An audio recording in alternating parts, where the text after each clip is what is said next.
Must be heart and soul. Must be heart and soul. Must be heart and soul. This must be heart and soul. Must be heart and soul. Must be heart and soul. Hi, I'm Reverend Andriette. Thanks for joining our Point of Power from Heart and Soul Center of Light. Recently, I read this quote, and it's familiar to me, but it's been on my mind because I've heard others speak to it. Your heart can never have what it longs for, as long as it is full of what you've settled for. There's a part of me that feels like I should just try to grab the spear that has stabbed me, because it feels like so many of us, that could be our first response, like, oh God, that went right to the gut. And that could only happen if we have some degree of awareness of that being true for us. That our heart will not have what we're praying for, what we're visioning for, what we are calling for, what we're longing for, as long as we are chock full to overflowing with what we've settled for. Let me give you what I think is probably the easiest analogy. Is if you've ever been hungry, and in that moment of, oh, I don't know quite what I want. You're not sure yet, don't quite have a taste for that, don't have that, but you kind of just eat whatever's available. And so we munch on what isn't satisfying truly, and there's a point at which we are now satiated.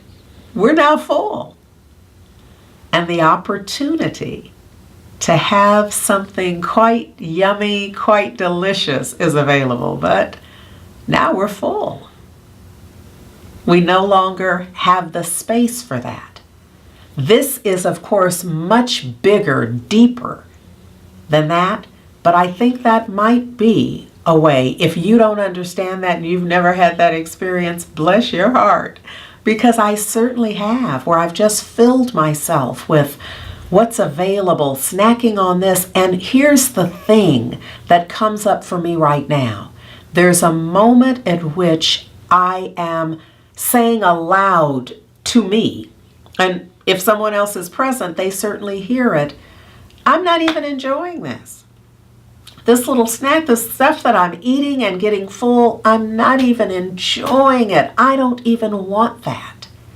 And I think that that's what this quote is reminding us, that every heart has its longing. And of course, I'm not talking about the muscle embedded in our chest.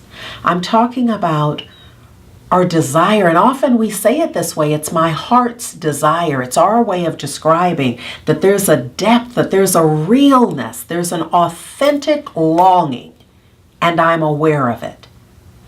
And I think this quote is cautioning us to not give in to whatever else might be available, to not settle for the that'll do, to not settle for, well, it's probably not going to be ever what I really want.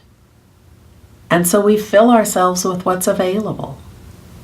An idea that just occurred to me is sometimes I've recently redecorated, a room in my home.